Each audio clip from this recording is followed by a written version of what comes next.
Olá, queridos. Vamos dar então continuidade nas nossas meditações que estamos em Lucas capítulo 13, tá? Lucas 13. Então vamos lá.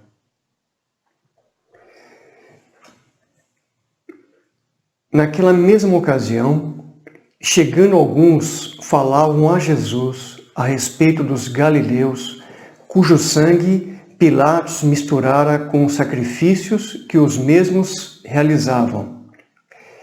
Ele, porém, lhes disse: Pensais que esses galileus eram mais pecadores do que todos os outros galileus por terem padecido essas coisas? Não eram, eu vos afirmo. Se, porém, não vos arrependerdes, todos igualmente perecereis. Ou cuidais que aqueles 18 sobre os quais desabou a torre de Siloé e os matou eram mais culpados que todos os outros habitantes de Jerusalém? Não eram, eu vos afirmo. Mas se não vos arrependerdes, todos igualmente perecereis. Então, Jesus proferiu a seguinte parábola.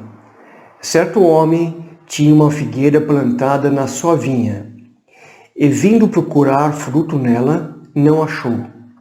Pelo que disse ao viticultor: Há 3 anos venho procurar fruto nessa figueira e não acho. Podes cortá-la, para que está ainda ocupando inutilmente a terra? Ele, porém, respondeu: Senhor, deixa ainda este ano, até que eu escave ao redor dela e lhe ponha estrume. Se vier a dar fruto, bem está. Se não, mandarás cortá-la. Vamos parar até aqui, porque aqui na verdade já é o contexto, né? Então, estavam ali alguns homens, começaram a falar, foram para Jesus, começaram a falar sobre as pessoas, né, que provavelmente estavam sacrificando a deuses, a ídolos, e Pilatos, que era o governador, colocado por Roma ali, né, foi e matou essas pessoas, talvez para ficar bem com os habitantes com a liderança de Jerusalém, né, do povo judeu. Mas fez isso. Então eles estavam lá falando, né, o que tinha acontecido, tudo mais. E Jesus disse para ele: Vocês acham que esses galileus, cujo sangue Pilatos misturou com o sacrifício que eles estavam fazendo, você acha que eles eram piores que os demais, mais pecadores que os outros galileus? Não eram, eu afirmo para vocês, não eram. Ou vocês acham que aquelas pessoas que estavam lá construindo ou reformando a torre de Siloé, eles eram mais pecadores do que as outras pessoas de Jerusalém só porque a torre caiu sobre eles? Digo para vocês, isso não é o motivo, não é parâmetro para se medir alguma coisa. Não eram. Aí então Jesus passa a proferir uma parábola. Novamente, né? Parábola é algo que se entende naturalmente, mas com um cunho, com um discernimento espiritual, querendo mostrar espiritualmente alguma coisa que tem ali, né? Então, o que ele fala?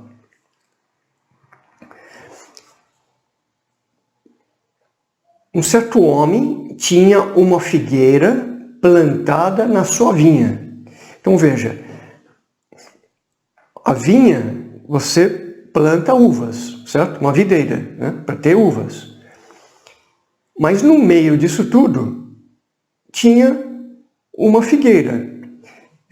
Figueiras eram muito apreciados na época. Era o dia a dia deles. Então falou assim, ele tinha uma figueira no meio de toda aquela plantação de uvas. E obviamente, né, a expectativa foi que Poxa, é o diferencial, todo mundo via que era uma figueira. No meio de um monte de videira. E toda vez, toda safra, todo ano, o dono ia lá para procurar frutos. E não tinha. Aí então ele diz o seguinte, ó, por que essa videira está aqui tomando lugar? Corta ela. E aquela pessoa que cuidava lá da terra, né? O viticultor que cuidava das vinhas, falou assim, não, senhor, deixa estar mais um pouco. Deixa mais um ano. Eu vou cuidar dela, eu vou limpar em volta, eu vou colocar adubo. Deixa mais um ano. Se em mais um ano ela não produzir fruto, tudo bem, corta. Caso contrário, deixa mais um ano. Deixa ela mais um pouquinho. Vou dar mais uma chance para ela. Então, o que tem isso a ver com aquilo que Jesus estava falando anteriormente? Tem tudo. Porque, veja, o que as pessoas estavam dizendo? Estavam dizendo que aquelas pessoas que morreram eram piores que outras. Ou aqueles que caiu à torre eram piores que os outros. E Jesus está dizendo o seguinte, não tinha pior ou melhor. Na verdade, todos tinham pecados. Todos estavam no mesmo barco, nivelados por baixo. A diferença, e ele passa a dizer uma coisa que eu ensinar, uma coisa preciosíssima, que eu particularmente aprendi com o pastor David Robertson, e marcou minha vida, e eu creio demais nisso. Que é o seguinte, o poder da intercessão. O poder que tem alguém interceder. Aquele viticultor, o homem que estava cuidando, falou assim, senhor, não, o senhor tem todo o direito, a terra é tua, o que está acontecendo é verdade, não está servindo para nada, está ocupando inutilmente espaço na terra, que podia ter uma vinha, estaria produzindo. Tudo isso é verdade, senhor, mas eu quero te pedir, por favor, deixa mais um tempo. Estou te pedindo, deixa mais um tempo. Deixa eu tentar, deixa eu preparar a terra.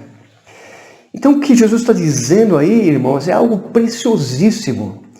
Quer dizer que nós podemos interceder por aquelas pessoas que não servem a Deus, os incrédulos, e que, se não por amor àquele incrédulo, mas talvez por amor a nós, aquele que está intercedendo, Deus vai dar mais uma chance.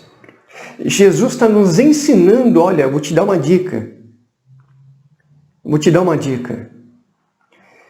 E isso para mim e para nós tem que ser algo do dia a dia, interceder pelos nossos familiares, nossos filhos que até hoje, né, apesar de ouvirem tanto, às vezes não entregaram a vida para Jesus, não entenderam ainda. Nossos familiares, nossos amigos, nós podemos sim, devemos interceder por eles. Senhor, olha, eu sei que o Senhor tem todo o direito, mas como teu filho eu te peço, como teu servo aqui, o viticultor, eu te peço, dá mais uma chance. E que você acha que Jesus não deu chance, que aquele viticultor não deu chance? Deu chance. Você acha você acha que Jesus não voltou até hoje por qual motivo? Porque está dando chance e chance e chance à humanidade de se converter, de se arrepender dos seus maus caminhos. A vontade de Deus é que os que o amam estejam logo junto dele. Que aquelas pessoas que servem a Deus estejam logo junto dele. É o pai que ama o filho que dá prazer, que é perto dele o tempo todo. Mas por que é que Deus tem essa... Jesus não voltou até agora, não veio arrebatar a igreja, por um único motivo. Por causa das pessoas que ainda não conhecem Jesus, e ele está dando chance. Talvez seja o seu caso de que não tem entregado a vida para Jesus. Aproveita enquanto há tempo. E se você tem pessoas da sua família, filhos, filhas, pais, mães, esposa, esposo, amigos de modo geral que ainda não conhecem Jesus e você tem intercedido por eles, creia que O maior interessado naquela vida é o nosso próprio Deus. Afinal de contas, não fui eu que morri pelos meus filhos, mas foi Jesus que morreu. Então isso é lindo, precioso. Guardem essa mensagem, irmãos, porque isso pode mudar, se não a tua vida, a vida das pessoas que você ama, a vida das pessoas que você quer bem. Vamos ler então o versículo 11, deixa eu colocar aqui.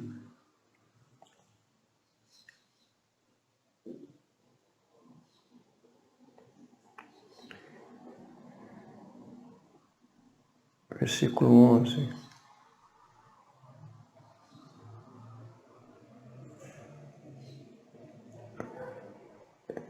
Espero que eu sempre me perco nisso, tá?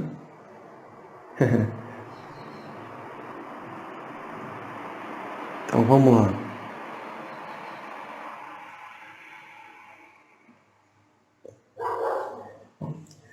Ora, ensinava Jesus no sábado, numa das sinagogas. Então, nós já falamos, né, para o judeu, a sinagoga é como se fosse a igreja hoje, né? Onde os judeus se encontravam no sábado, que era um dia guardado, preservado, sagrado para eles, que não podia se fazer nada, absolutamente nada. E era o local onde eles iam para ouvir pessoas os rabinos, né, abrirem as leis, os profetas, a lerem e explicarem. Então Jesus estava no sábado, era costume de Jesus ir às sinagogas para ensinar. Durante a semana ele andava, né, mas aos sábados ele tinha o costume de ir nas sinagogas. É uma tristeza, uma pena ver como Jesus falou, que dava tanto valor, né, a estar num lugar assim, e hoje muitas pessoas não dão valor de estar na igreja. Tocam qualquer programação por estar na igreja. Ah, mas na igreja sempre é a mesma palavra, sempre é a mesma coisa. Você não come todo dia? Nós não bebemos, não tomamos banho todo dia? Não nos alimentamos todo dia? Então, e reclamamos todo dia porque é arroz e feijão? Então, irmãos, a gente precisa discernir algumas coisas espiritualmente. Se Jesus fazia, eu quero fazer também. Versículo 11. E veio ali uma mulher possessa de um espírito de enfermidade. Olha, a mulher estava na sinagoga, possessa de um espírito de enfermidade. Havia já 18 anos. Andava ela encurvada, sem de modo algum poder endireitar-se. Vendo a Jesus, chamou-a e disse-lhe: mulher, estás livre da tua enfermidade. E impondo-lhe as mãos, ela imediatamente se endireitou e dava glórias a Deus. O chefe da sinagoga, indignado de ver que Jesus curava no sábado, disse à multidão: 6 dias há em que se deve trabalhar.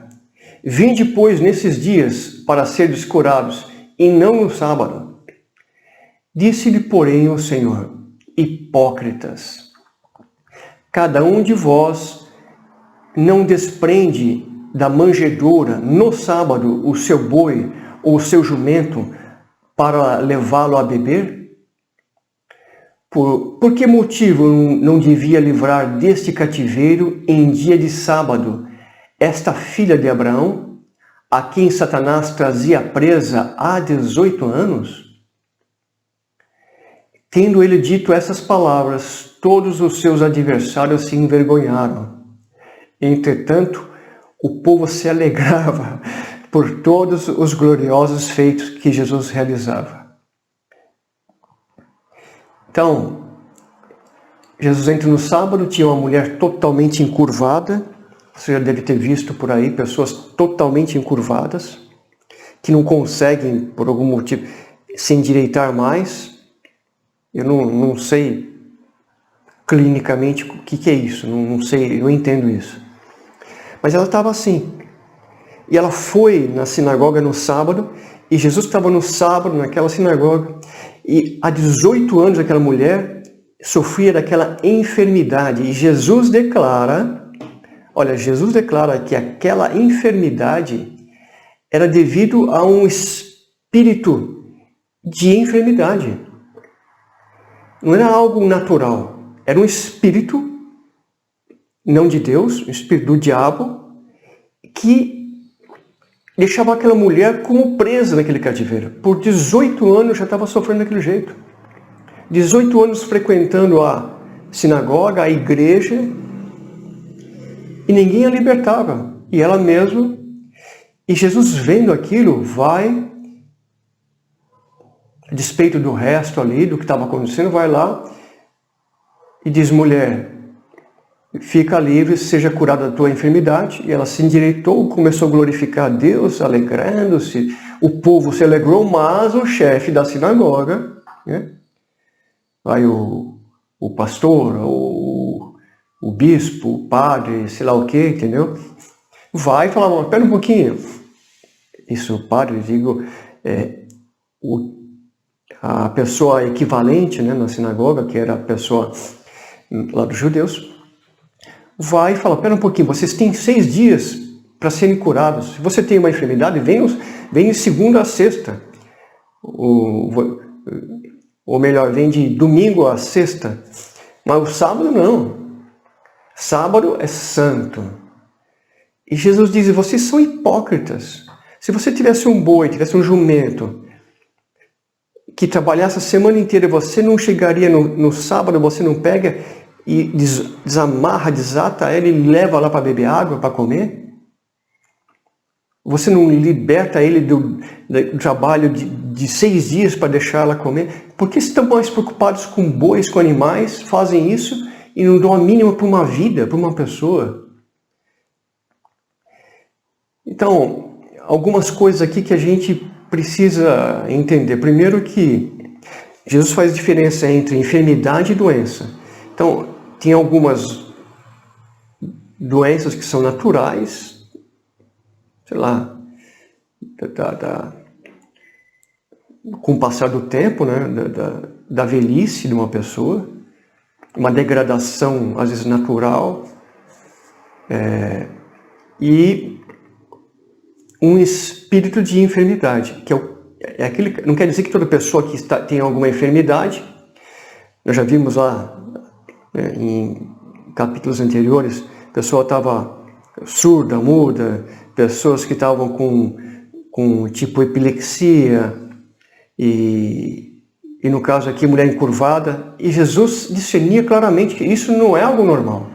Isso é o espírito imundo que está fazendo isso na pessoa. E não quer dizer que toda pessoa com alguma enfermidade, alguma doença, melhor dizendo, tem um espírito imundo. Mas nós temos a obrigação de discernir isso. E minimamente orar para que a pessoa seja liberta. E foi o que Jesus fez, né? E a segunda coisa que a gente precisa entender é que a religião, muitas vezes ela é cega e ela é perversa. Muito diferente do nosso Senhor. Muito diferente desse Deus amoroso que nós temos. Muito diferente de Jesus que ama as pessoas. Jesus é amável, amoroso. Mas, infelizmente, as pessoas não. E entender isso, né, o que Jesus estava querendo dizer, o que Jesus estava mostrando aqui, isso é bonito demais. Jesus se importa com vidas, não com doutrina de homens, não com se tem que estar de terno e gravata, se tem que estar com o cabelo comprido ou não, se a pessoa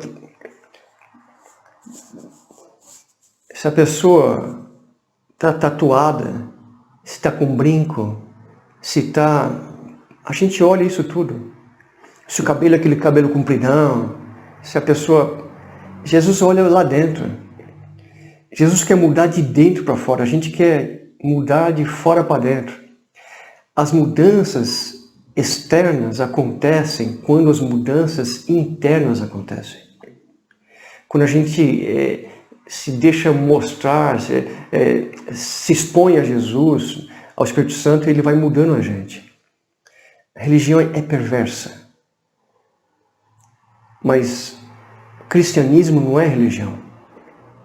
Cristianismo é família. Família de Deus. E o povo se alegrava, ao passo que os religiosos ficavam escandalizados. Né?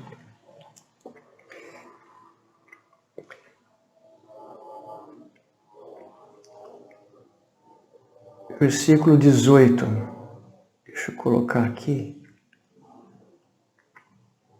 Já está, né? Deixa eu mais um pouquinho.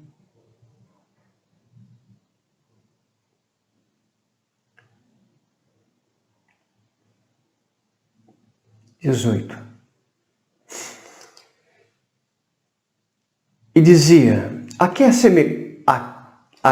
é semelhante o reino de Deus e a que o compararei? Quem dizia isso, quem que era? Jesus. Jesus dizia o seguinte, eu vou comparar o reino de Deus ao quê? E qual é a semelhança? Como eu posso comparar isso? Aí ele mesmo responde. Faz uma pergunta, para as pessoas ficarem atentas, e ele responde.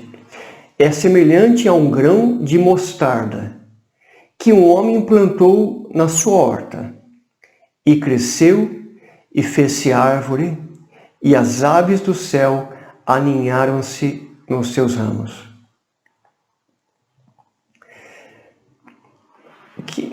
Jesus está comparando o reino de Deus, ou seja, aquilo que ele veio fazer, aquilo que ele veio implantar, aquilo que realmente importa, aquilo que, essa nova dispensação da graça de Deus, o reino de Deus, há um grão de mostarda que é o menor grão,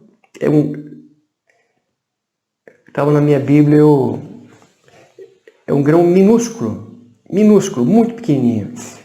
Mas que depois que cresce aquela árvore, fica uma árvore grande e que frondosa e que até faz sombra, animais vão debaixo da sua sombra, passarinhos, assim por diante.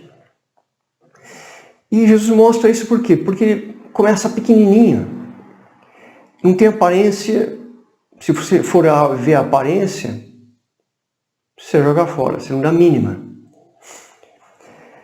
Mas a aparência não importa. Importa o que está dentro. Importa é o conteúdo.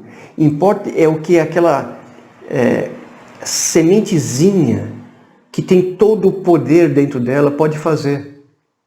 A palavra de Deus pode mudar o mundo. A palavra de Deus pode mudar os corações, pode trazer aquele incrédulo que nós falamos agora há pouco, logo no início de Lucas, né? O teu ente querido que é incrédulo, pode mudar a vida dele. Do mesmo jeito que mudou a minha vida.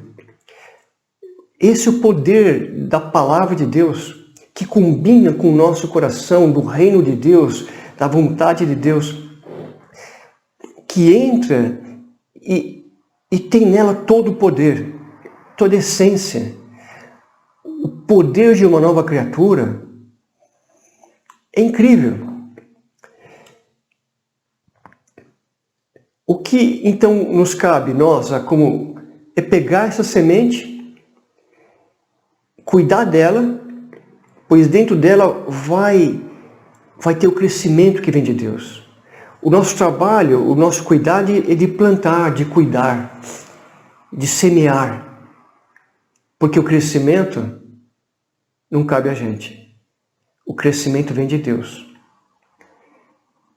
Uma semente vinga, a outra não, a gente não sabe. Porque conforme o solo onde ela cai, conforme no coração onde ela cai, ela produz muito. E o desejo de Deus é que a boa semente da sua palavra caia em nosso coração e que nós produzamos venhamos a produzir muitos frutos, grandes frutos, para que possamos aninhar debaixo da bênção que o Senhor nos deu várias outras vidas e várias outras coisas.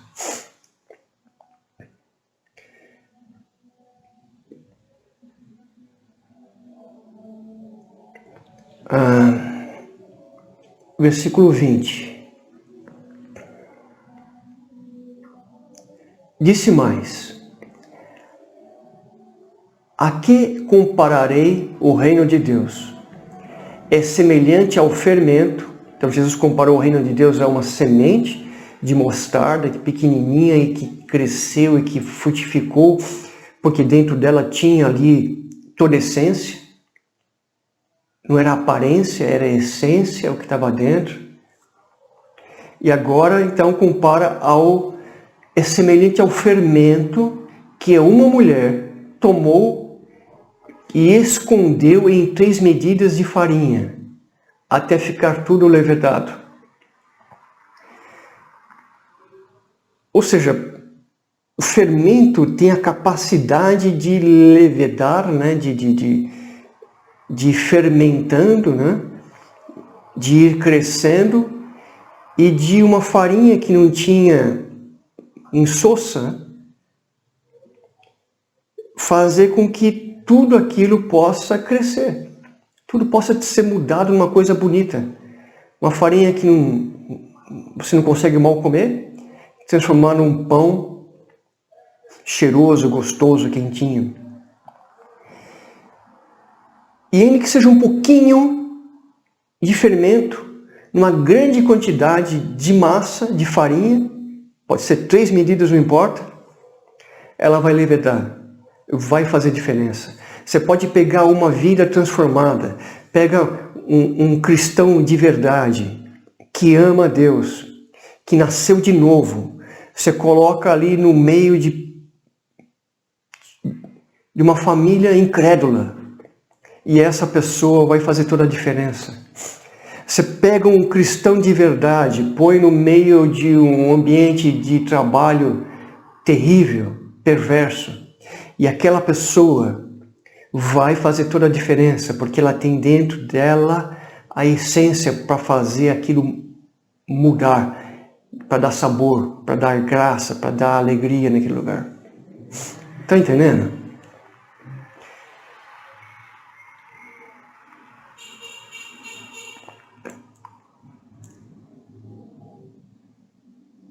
Versículo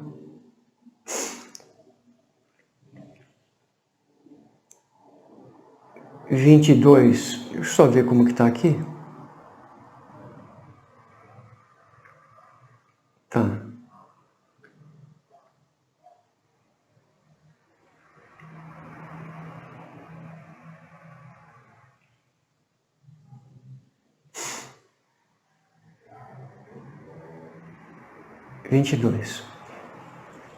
Passava Jesus por cidades e aldeias, ensinando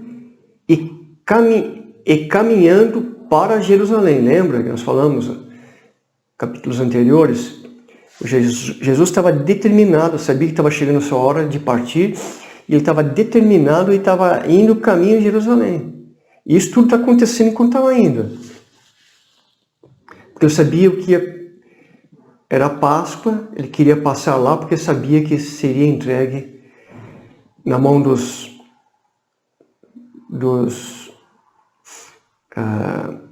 fariseus, dos sacerdotes, e seria morto por eles, né? Morto por eles? Sim, morto por eles. Quem entregou Jesus para ser morto não foram os romanos. Eles morreu a morte de cruz, que é uma morte de maldição conforme a lei romana, mas quem entregou Jesus foram as autoridades judaicas. Não foram os romanos que foram lá e pegaram. Bom, passava Jesus por cidades e aldeias, ensinando e caminhando para Jerusalém. E alguém lhe perguntou: Senhor, são poucos os que são salvos? Olha que pergunta fantástica. Respondeu-lhes: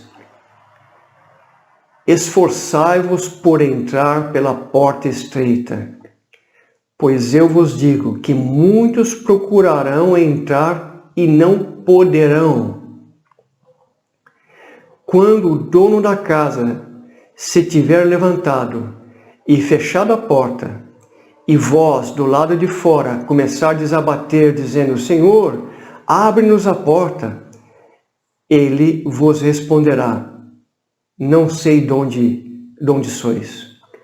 Então direis: comíamos e bebíamos na tua presença, e ensinavas em nossas ruas. Mas ele vos dirá: não sei de onde vós sois. Apartai-vos de mim, vós todos os que praticais iniquidades. Ali haverá choro e ranger de dentes.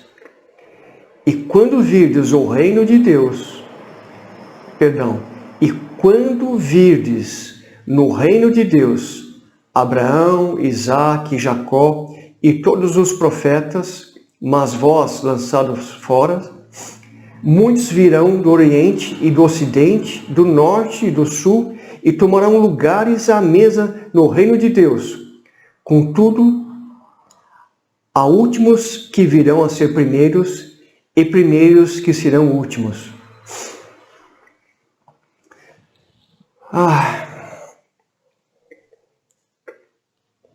Jesus começa a mostrar aqui coisas importantíssimas.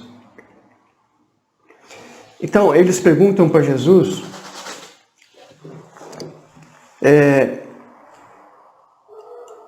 se vai ser fácil, se todo mundo vai entrar no reino de Deus, ou se poucas pessoas vão entrar no reino de Deus. Eles perguntam para Jesus, deixa eu colocar aqui,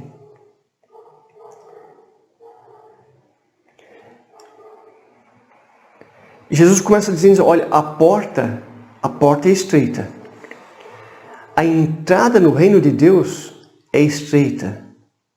Não há truques, não há atalhos. E vocês têm que se esforçar por entrar por essa porta estreita.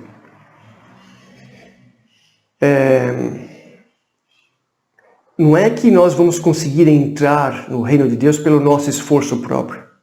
Não é isso que Jesus está dizendo. É pela graça de Deus. É por aquilo que Ele faria, né? Nesse contexto aqui, faria depois que morrer na cruz, mas que hoje já fez, que é morrer na cruz. Morrer e ressuscitar por nossa causa, pelos nossos pecados. O que Jesus está dizendo é que, apesar de ser pela graça, seguir a Jesus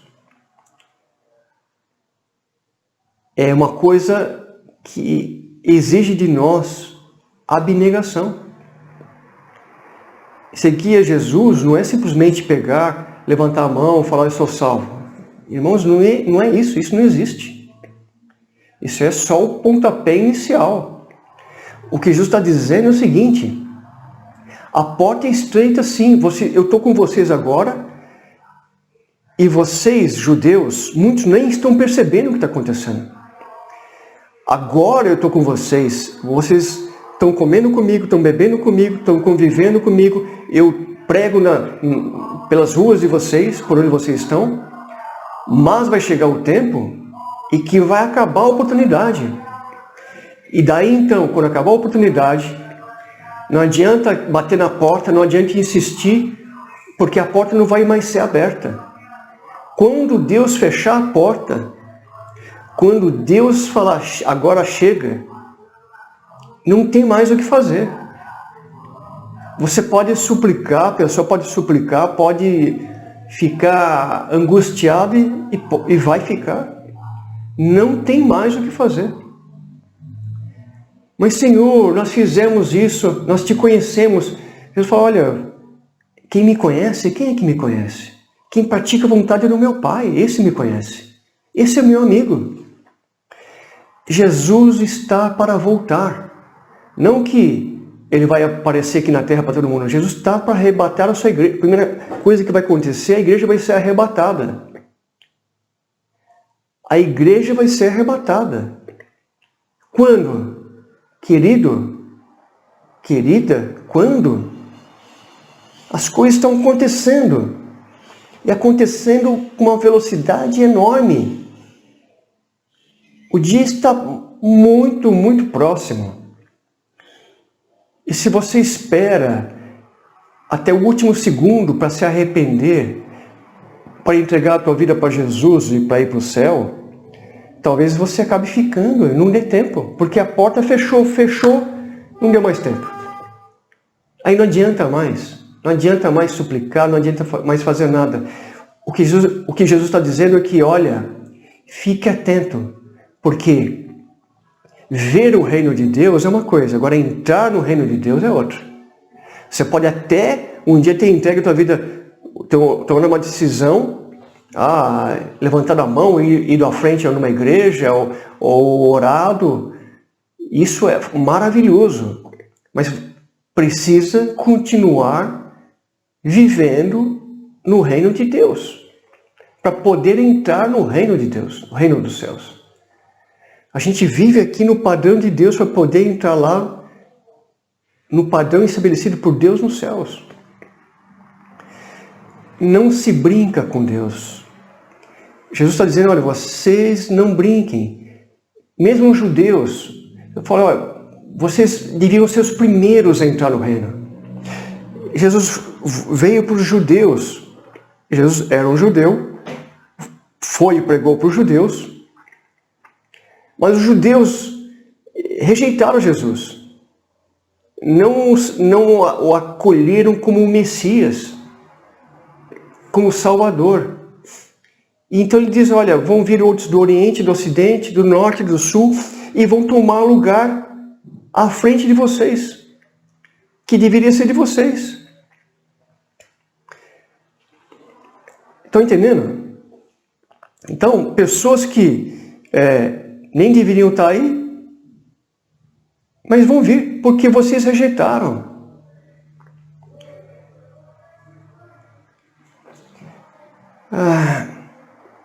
Deixa eu ver se coloquei alguma coisa, alguma observação aqui importante.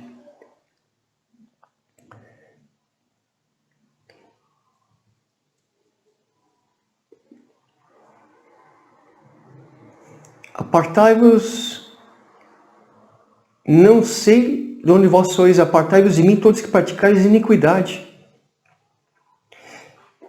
Iniquidade, a pessoa talvez possa pensar, poxa, eu não sou uma pessoa iníqua. Iniquidade é tudo aquilo que está fora do desejo, do padrão de Deus, do presente de Deus. A pessoa, às vezes, talvez você não mate, mas todos pecamos. Talvez você se tente justificar pelas suas boas obras, e por boa obra ninguém entra nos céus. Eu não mato, não roubo, não bebo, não fumo, não falo palavrão, vou para o céu. Não vai. Porque se fosse por não matar, não roubar, não fumar, não falar palavrão, não se prostituir, fosse para o céu só por isso, está cheio de gente que faz isso. Então, isso significa que a pessoa sozinha poderia alcançar os céus. E não é verdade. Jesus veio porque sem Ele nós não temos a mínima chance. Todos pecaram e todos carecem da glória de Deus. E ele diz assim, que essas pessoas, em vez de entrar para o gozo, para a alegria de estar junto de Deus, vão estar no lugar onde ali haverá choro, ranger de dentes. A pessoa vai ver, no reino dos mortos, no Hades, vai ver ali os que é como se tivesse aqui em total escuridão e lá em cima tudo claro. Quem está no claro não vê o escuro, mas quem está no escuro vê o claro.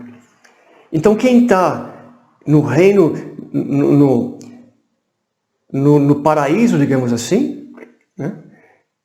Como Jesus disse, aguardando ainda a ressurreição dos mortos. Quem está no paraíso não está vendo o que está acontecendo lá no escuro, onde há ranger de dentes, onde há pranto, para sempre, eternamente. Olha o que eu disse, eternamente. E essa pessoa está lá rangendo dentes, com medo, no escuro, numa trevas tão profundas que dá quase para apalpar, e olha e vê a alegria do outro lado. E não tem como ir para lá. Não tem como ir para lá. Não tem como mudar mais. Porque aqui, enquanto a gente está vivendo aqui na Terra, a gente faz toda a diferença, a gente muda tudo. Muda. É aqui que a gente define o que vai ser a nossa vida.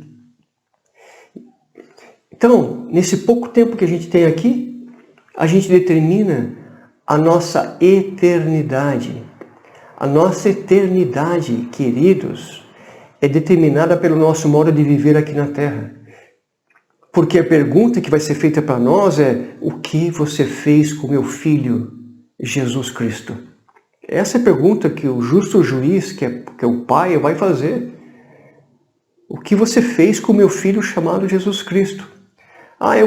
Ele é uma pessoa maravilhosa, um profeta, uma pessoa boa. E claro, é isso tudo.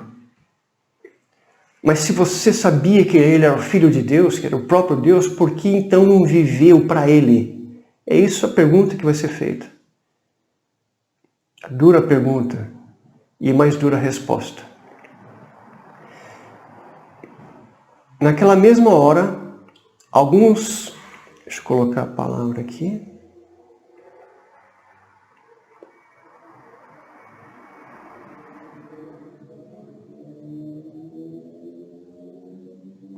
Naquela mesma hora, alguns fariseus vieram para dizer-lhe: retira-te e vai-te aqui e vai-te daqui, porque Herodes quer matar-te.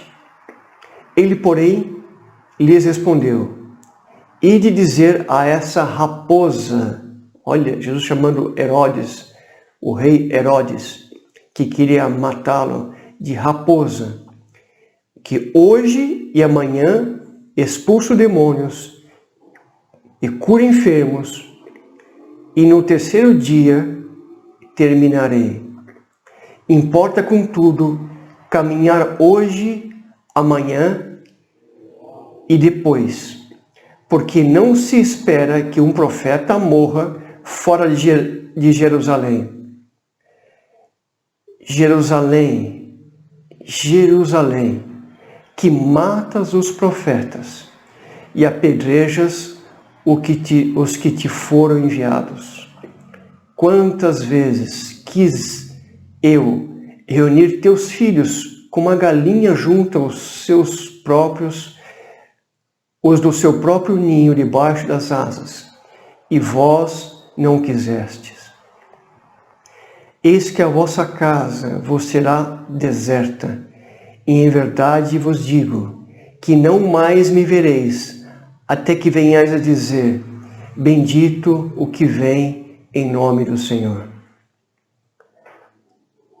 Aleluia!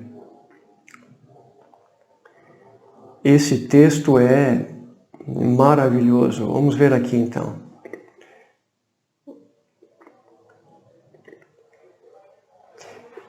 Então, veja, naquela hora, alguns fariseus, então, parece que vão para Jesus e dizem: olha, vai embora porque Herodes quer te matar.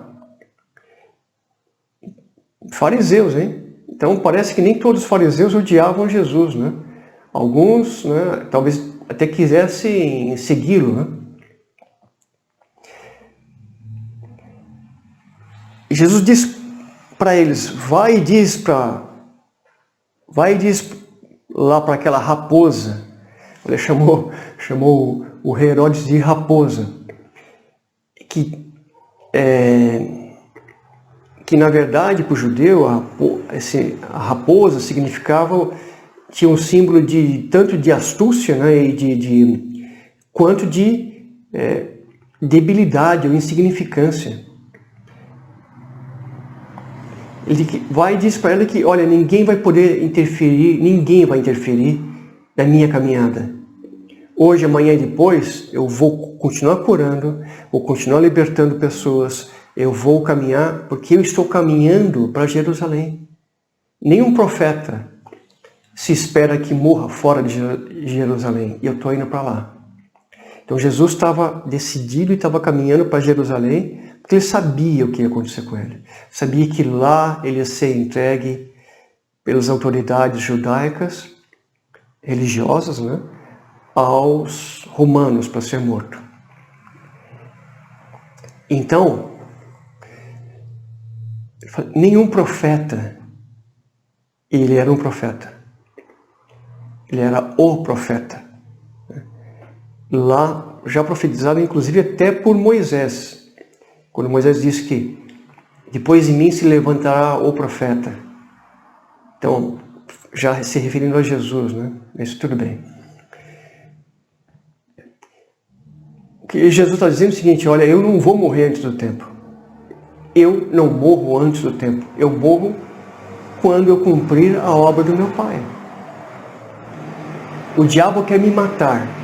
Olha, se o diabo conseguisse matar Jesus, antes que Jesus fosse para a cruz, estava tudo perdido para a gente. Estava tudo perdido para o reino de Deus. Estava tudo... E o diabo ia ter a maior vitória do mundo. Quantas e quantas vezes ele tentou matar Jesus? Lá no mar, tentou fazer com que Jesus perdesse a unção ao negar, quando ele foi tentado lá nos 40 dias, lá no deserto. Uma vez levaram Jesus lá para cima do monte para tentar precipitá-lo, jogá-lo lá de cima, e ele simplesmente olhou para todos os lados e saiu andando. E agora está dizendo, ó, Herodes quer te matar. Olha, não vai me matar. Porque essa não é a vontade do meu Pai. Eu não vou morrer antes do tempo. Ter esse entendimento, irmãos, ter esse discernimento de que a nossa vida está nas mãos de Deus e que a gente só depende, na verdade, dele. Isso faz toda a diferença, saber que nós estamos guardados. Nossa vida está nas mãos do nosso Senhor. Não vai morrer antes. Pode ser Covid, pode ser o que for, não vai morrer antes. Se nós andarmos, sabe, ligados, debaixo da graça do Espírito Santo, diabo nenhum toca em nossas vidas. Não porque ele não tem poder, mas porque nós temos poder, mas é porque Deus tem maior poder sobre a nossa vida. Porque nós pertencemos a Ele, propriedade exclusiva de Deus. Entender isso, poxa, faz com que a gente durma mais sossegado, muda tudo em nossa vida. E aqui ele fala, né, de Jerusalém. Então, o que Jesus estava dizendo? Hoje, amanhã, depois eu vou estar caminhando. Mas eu vou chegar logo em Jerusalém. E logo eu vou estar diante do próprio rei Herodes. Logo eu vou estar lá. E logo, não porque ele quer, não porque Herodes quer, mas porque meu Pai assim quer. Porque o Deus assim quer. E porque eu estou entregando minha vida. Ninguém está tomando minha vida. Eu estou decidindo fazer isso. Jesus diz. E eu vou para Jerusalém. Aliás, ele faz depois uma exclamação, Jerusalém, Jerusalém. Quantas vezes, quantos profetas foram enviados? Quantos que era a capital religiosa, era onde ficava o templo. Quantas vezes foi profetizado aqui? Quantas vezes Deus quis mudar a história de vocês, mas vocês nunca quiseram.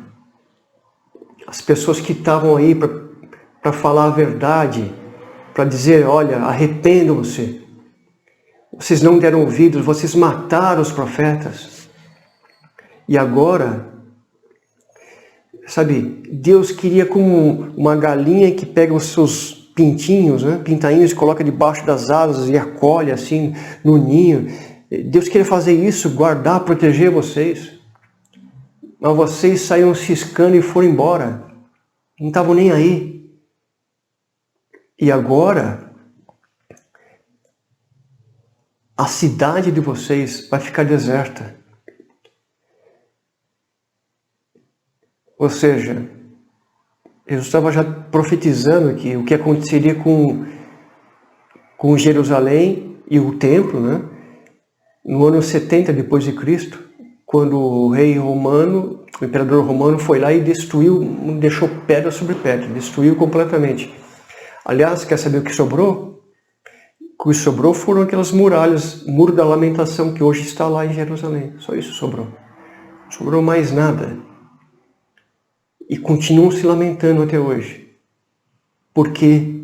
Porque não ouviram o profeta, o Senhor Jesus, o Deus do universo que estava entre eles. E eu espero que você e que nós não venhamos a negligenciar o presente de Deus, que é o presente e o tempo que nós temos hoje, de Deus conosco, do Verbo se fez carne e habitou entre nós. E nós vimos a sua graça. Ele habitou entre nós. Ele quer habitar dentro de nós. Irmãos, queridos, isso é maravilhoso demais. Não me vereis até que venhais a dizer, bendito o que vem em nome do Senhor. Com relação a esse bendito que vem em nome do Senhor, daqui a pouquinho, um pouco mais para frente, a gente vai ver. Tem algo maravilhoso aí, uma revelação aí. Mas vamos deixar para daqui a pouco, para logo mais. Amém?